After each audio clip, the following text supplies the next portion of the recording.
That was fast. That was fast.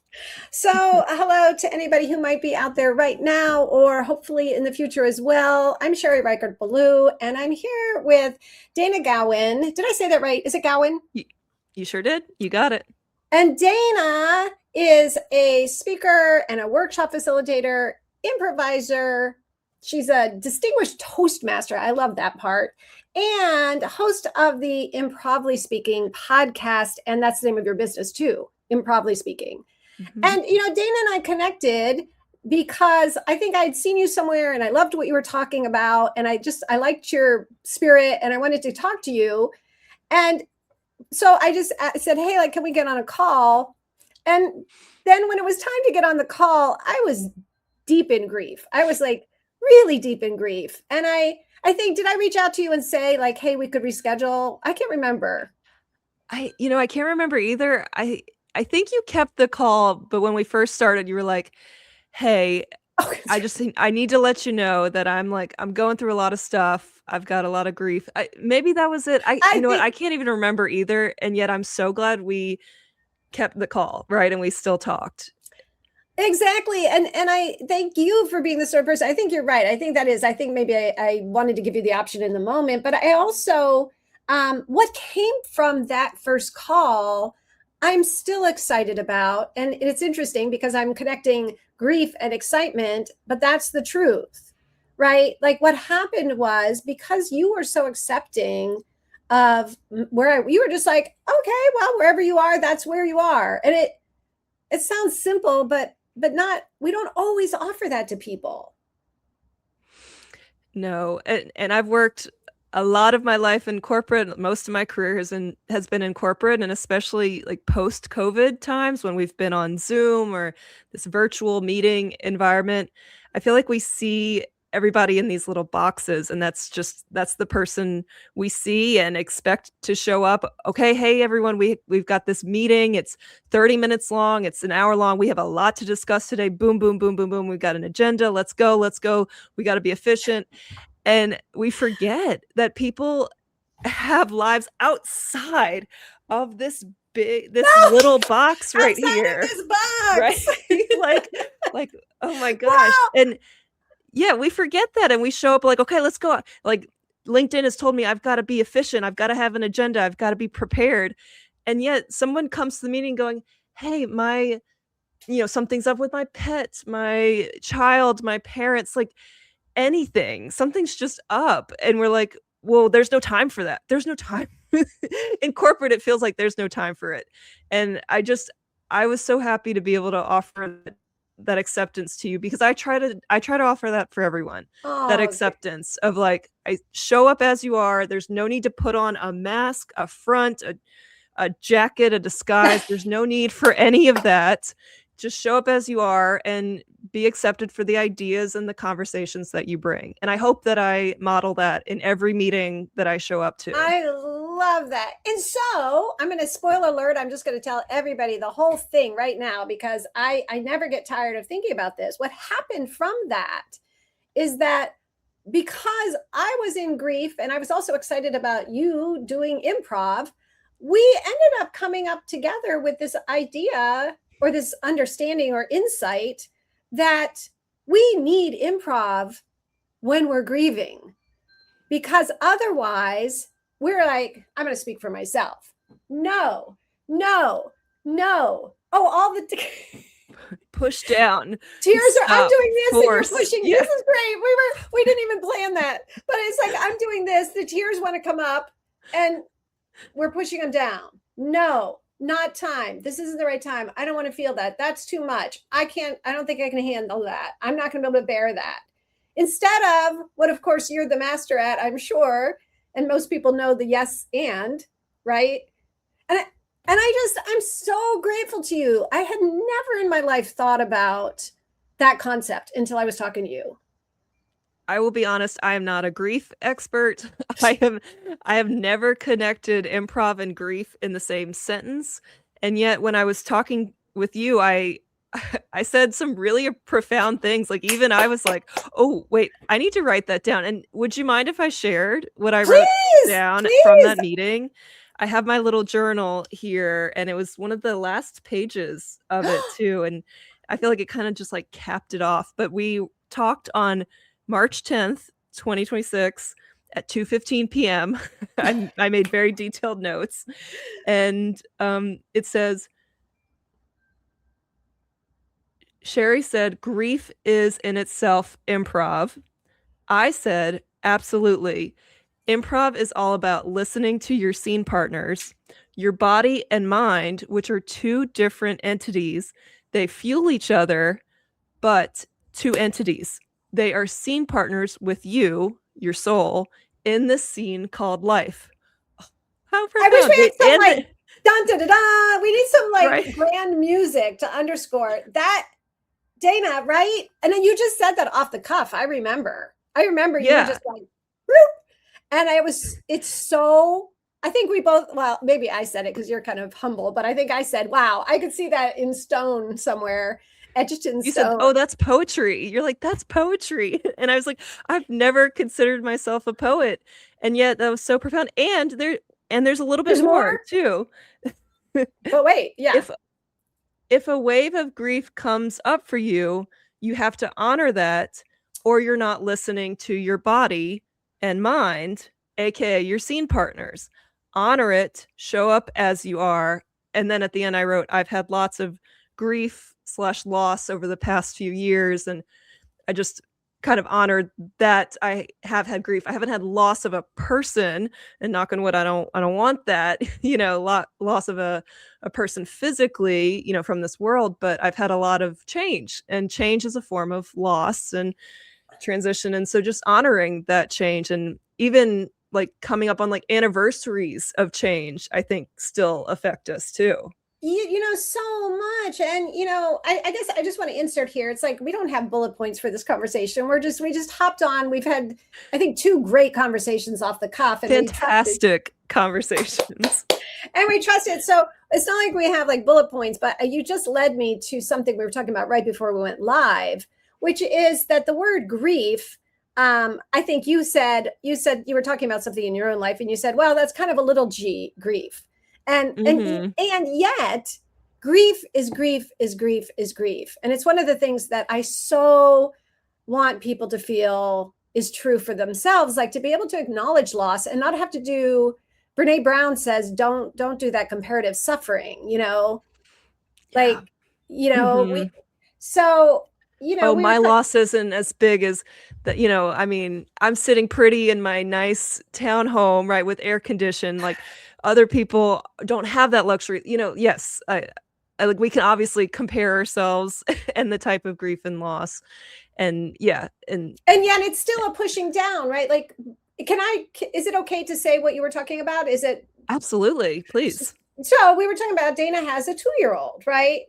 She's 2. Which is right, which is a gift, and it's a beautiful thing, and it's a wonderful thing. And having had a 2-year-old at one point who's now 25, I also totally understand that with every stage of our children's lives, there is loss. And I personally feel like it's important to acknowledge. I'm not saying don't get lost in it, don't be, but to acknowledge like that they're both there. And maybe you want to say a little more about that. Absolutely. Yeah, I've been all in my mama feels this past week. She turned 2 yesterday, and I was going back and forth. I was like, I have so much to do with work and stuff. And then I was like, you know what? I'm going to take off. I'm going to mark the calendar off and take off, and we're going to go to the library. And we went, and I'm so glad I did that, just so we could have the memories and stuff. And then after the library, we came home, and she didn't nap very long. She just slept in the car, and I was just laying in the bed with her, and she loves looking at pictures of herself. She says, see Evie, see Evie. What does that mean? Oh, Evie, like, her name is Evie. Her name, and she's like, see Evie, see Evie. She loves seeing Evie on the phone. And so I was like, okay, I pulled up pictures from when she was a little baby, like 2 years ago when she was born, and like the first 4 weeks, first few months. And I don't know if she really got the concept of like, that's her, baby Evie. She kept saying that, but I don't know if it really registered. But for me, I was like, you've changed so much in 2 years. Like, I felt like I was looking at a different person, in those pictures, and then I was looking at her and I'm like, "You're the same, but you're not." And I was Yes. starting to tear up, and I feel like I've just been kind of a mess this past week, and like all of July has kind of been crazy, I I'm just letting it come up. I feel like, it everyone says the time goes by fast, and it is a part it's kind of, grief related because she is a different person. She has grown in 2 years. She's a different person, and it's not to say I want her to stay a little child. I don't want that, but I also just, like, miss that time of, like, we didn't go anywhere. We stayed at home, we laid in bed for a while, and Yes. she literally just laid there. That's all she could do, and it just brought me back to those moments, and yeah, so just allowing those emotions. I've been all in my feels today. You messaged us like, "Are we still on? Are you okay?" And I was like, "I'm letting you know I'm low energy. I'm tired." All of the emotions are really, like, just kinda weighing me down, and yet I will show up because I know we have good conversations, and I know I'll feel a little more accepted and lifted up after the conversations Dana, I too. love that. And I could see in your face, I could hear in your throat, and I think, Mhm. I've said this to you, and I've been repeating this a lot to a lot of people in my life. What a gift it is when people allow themselves to be in the feels, to have the emotions. Because as you were saying earlier, and it's not just in the corporate world, we're in this, I feel like as a population, especially the Western culture, how you doing? Great. How you doing? Great. Fine, I'm fine. fine. And then This is fine. we don't even inquire. Someone could say, I'm fine. And we're not even like, can I, it's like we're so like just wanting everything to be fine, I think. And I love when you did this because it's like, Mhm. it's not that we really can push things away. Like, I know for a fact that all it does is push it in and it like hardens into this like terrible, terrible feeling in me. And And it's so harder to come out, like, the more that you push it in, like, the more it gets stuck, it feels like, too. yes. Oh my gosh. You're so right. You're so right. And so again, back to what a gift it is to have you talk about it very honestly and openly, like that, this 2-year old is not that baby. And No. personally, having gone through this, having just had a conversation with my 25-year-old son about when we used to have water balloon fights in the summertime, Oh. and he's like, yeah, I'm not that kid anymore, am I? That's not to say we couldn't have a water balloon fight, and we might at some point, given the right, conditions, but it's different. We were at my mom's, the ice cream truck would come, it was like a whole different thing. And again, like I feel as if I can almost hear people saying, well, you're just lucky to have a child. You're just lucky to have a healthy son, which is true. Those things Mhm, are, absolutely. and yet back to the improv, back to the Yes. piece of if our body is saying, I feel a little sad, or I feel a lot sad. Are we gonna yes or are we gonna say, I don't want that scene? Mhm. I think also what was coming up there is yes, and is another term for accept and build. So it's accepting Oh, the scene that you're in with your scene partner, it's accepting what's coming up and then adding to it. And for me, what I just thought of is like accepting that there are some emotions, and allowing them to come up, and also what actions can I take now? For me, I do like journaling, but I don't do it a lot. And you don't have to ah, like journaling, you can do something else. But I feel like I want to journal. I feel like I want to just like sit and lay down. And yet I haven't done that today because I got home and my mind was like, you've got to work, you got to catch up, you got to go, go, go. And so yes, and is like accept that and listen and build off of. It's yes. it's the listening component too. And I think so often for me, I can't speak for anyone else, but for me, I'll hear that voice like, go take a walk or, lay down and meditate or just take some Yeah. time for yourself. It's like, no, no. no, there's not time, I got too much to do. And I think yes and is like, it's listening. It's listening and taking action. And you know what's so true about what you're saying and so beautiful to me, and I've been practicing a lot, in this, really just so many losses, so much grief. And it's that sometimes the mind will say, if I take that walk, or if I sit down to journal, or if I sit down and let myself cry, I'm never going to get up, or I'm never going to get back. Mhm. And it's the exact opposite of what really seems to be true for me. Like, that part wants some airtime, but typically it's like, it's that cliche of people say about children, right? Children have a good cry and then they have energy for the next thing.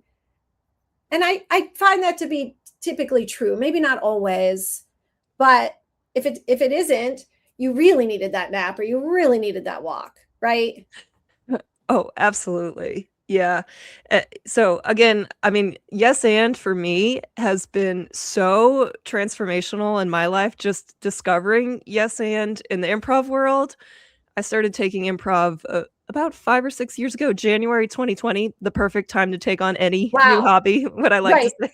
say. And just learning improv and like trying it and being playful for me, I was like, where has this been all my life? Like, it was such a gift to just like play and let go of all the to-dos and like who you're becoming and all this, like just kind of leave all that at the door and just like play.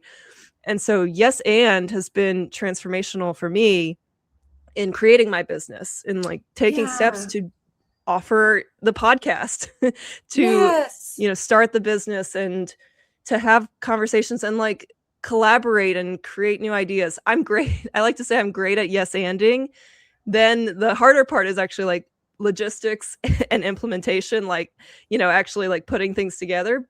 However, both are skills, like both are skills of like Yes. creating and generating ideas and then also like acting on the ideas too. But um, I know some people like some improvisers are like, I don't like yes and it's cliche or it gets misconstrued, it gets confused. People think you have to say yes to everything, and that's not the case. But for me, just from a philosophical standpoint, like yes and has been such a guiding light.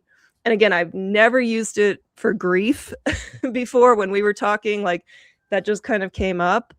But I think, on the bigger scale, it's essentially listening to yourself and what's coming up on the inside. What do you Yes. need? What do you want? Like really listening to yourself. And as a very huge, big people pleaser, I always put other people first. Yeah. And I think just, doing some inner work and also honoring that inner part of me and saying yes and to myself has been a huge difference these past few years. Thank you for Oh, that. Thank you for listening to that long-windedness, oh, it but story wasn't that. time.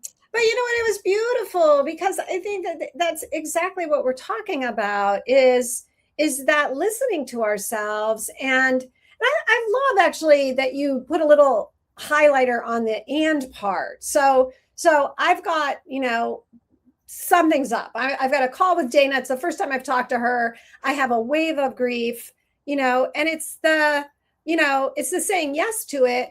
But the and part is also like, for me at least, I think in that moment might have been like, well, what would it be like to be honest with a new friend, and just to, I don't think I was like sobbing. I think I managed to like, I managed to get myself into kind of like a neutral place, but to be able to acknowledge and to speak to the truth. And then what I think this is where the excitement comes in for me. And even in grief, even in the hardest of times, I've seen this over and over, that honesty and that listening to myself, especially when I'm in relationship, unbelievably surprising things happen. Just like Mhm. I'm sure that you see on the stage all the time. Yeah. I was just thinking about like how, if you're in grief or you're in just like a very reflective part of the day or part of your life and you see something very simple like a flower or a tree or something that just like brings you back to, I don't know if Mm. brings you back is the right word, but just like you take a moment and you acknowledge that thing and you're like, it allows you to take a breath and just like see its beauty or see what it, I don't know. I'm just, for some reason, I'm picturing like a flower coming through at a time of a really hard time and just be like, I see you, nature. Thank you. Thank you for this gift, right? Acknowledging the gifts that you're given even in the hard times. Yes, and that was beautifully said. And it reminded me, I was on a silent meditation retreat last week, and I had amazing. Oh my gosh. We need to do an episode on that. Well, and as anybody who's done a silent meditation retreat knows, like it's room for everything, right? Like we don't have any phones or computers or books or journals or anything. It's just this person. And that's not all the time blissed out. Let me tell you, that's especially so a lot of grief coming. And I remember I was standing in front of this beautiful tree, and just sobbing, and just like letting myself be there. And all of a sudden, to your point, these 3 orange dragonflies started, like, I swear they were circling me. I don't know, but I felt like they were like these little angel wizards, right? Yeah, angel wizards. Oh my gosh. I love that. Yeah, because they're so damn cute. And I was so sad. And yet it was like, yes, I'm really, really, my heart feels like it has this hole. And look at these 3 little creatures come to bring their magic to me. And I think, and you were present in that moment too. Yeah, thank you, meditation, right, for that. But it's like, and also I think to your point, I do suspect, had I been in that place of like, push it down, you can't be crying, you should be blissful, what's wrong with you? Should, yeah. That I probably would not have had the eyes to see the dragonflies. Ooh, that rhymes. The eyes to see the dragonflies. You and I've got That's another poem. We've got this like surprise poetry thing that happens when we talk. I know. The eyes to see the, yeah. But I think that, I hope if anybody's listening, it's just like we're so hard on ourselves and we have all these expectations of who we should be and how we should be and what the scene should look like. I think that's like, talk about the bigger metaphor. Like, this is not the scene that I had wanted in my life at this point. And yet this is what's unfolded. And, we didn't know how this recording would go, this call would go, and yet it unfolded how it unfolds, and life unfolds how it unfolds. And I mean, I always say, if we had a script for life, which we don't, none of us have a script for life, and yet we think everyone else has it figured out, and no one has a script for life. We don't have it figured out. Some just pretend better than others. And yet, if we had that script for life, would we want to look at it? Would we want to look at that script? Would you open that script of your life? Dayna! I like to think I wouldn't. I like to be like morally high ground. Like, no, I wouldn't do that. I would never. I want to see my life unfold as it unfolds. And yet we're so curious. But yeah, we don't know how life will unfold. And it unfolds usually better than we ever imagined. Even amongst the grief and hard and tough times, it can unfold better than we ever imagined when we're present and true to ourselves. Well, right. And what just occurred to me, that was such a beautiful drop-in that came from wherever these beautiful drop-ins come from. Thank you, life. Which is that if I weren't in this scene of my life, I wouldn't have had that initial conversation with you. We might have had a great conversation. It might have been a whole different friendship. But as it turned out, because I was in grief, because you're who you are and so accepting of the moment, what has unfolded is we have this, this little baby collaboration where we get to talk about grief and improv that I've never had with anybody else in the world. And it's energizing. It's energizing. Energizing, refreshing, just that, like, I could show up and be low energy and be myself around Sherry, and I feel comfortable doing that. I don't have to put on a mask. I don't have to, be camera ready, whatever that means.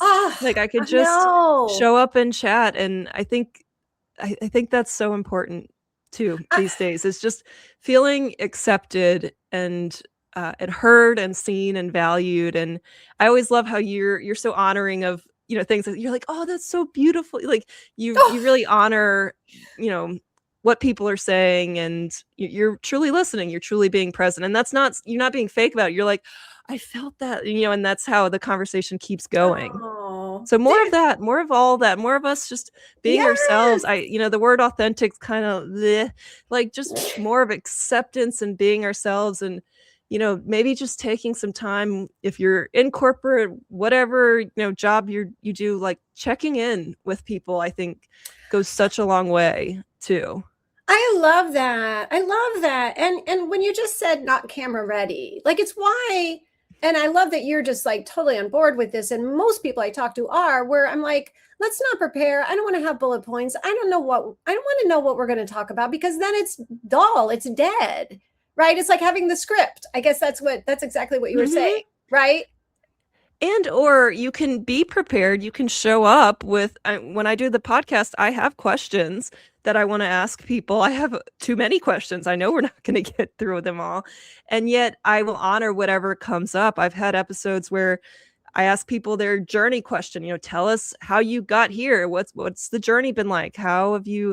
Why did you take improv classes, kind of thing? And that journey question like takes an hour to answer. And I'm like, cool, I'm here for it. Tell us all about it. Like, I love there's no need that. to force or push. I mean, like, look, I could say that now, there's no need to force or push. And yet I've been like forcing and pushing in other areas of my life too. And I feel when it's being forced and pushed. But allowing, having the agenda and the plan, and allowing it to unfold a little differently from the agenda and plan. And sometimes it's even more beautiful when we can let go of control a little bit and just like see what comes up in the moment. I'm just thinking, I know we have to hop off in a minute, Dayna, but I'm just going back to your sweet little 2-year-old. And that I'm thinking that you are most certainly an amazing parent, because isn't this part of beautiful parenting? Like letting our children unfold and just, show up as who they are, rather than, what so happens a lot, which is that expectation again of, this is what our family should look like. This is what I want to be doing with my, children.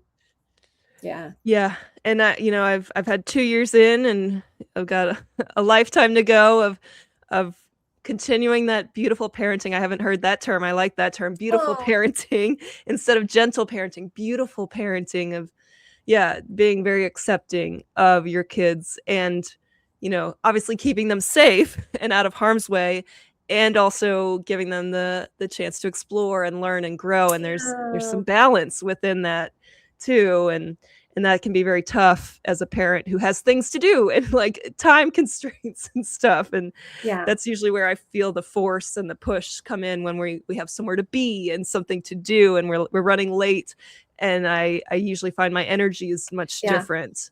And so that's another thing for another time. That's another topic. We get to talk about beautiful parenting sometime. But absolutely. Just to say, as we're closing out, like, first of all, I'm so grateful to you. I'm grateful that you said, I'm feeling kind of low energy and I've got a little tear in my eye about and it's like, show up anyway. And I feel like if anybody watching now or later could take away one thing, it's like, it's not just during grief, of course. I mean, I'm focusing on grief because I'm so deep in it, and it's like what I'm talking about a lot these days. But again, it could be those everyday griefs, right? It could be we sit across the table from a friend and we can tell that there's something that they're holding that's really hard for them. And we can go there instead of where we thought we might go. It can be just that simple of, bringing that yes and to all the situations, like you were saying on a Zoom call. Anything that you want to say as we close our beautiful conversation? Just to thank you for this gift. I do feel lighter now. I feel, just seen, heard, valued. I feel always great when I talk with you, Sherry, and I'm so glad we recorded this one and got to share it with the world too. Me too. I'm so grateful to you, Dayna, and I hope this is just the start of continuing conversations. And I thank anyone who's here now or later. And please feel free to comment. I hope you will. And thank you. Thank you. Thanks, Dayna. Thank you. Yay.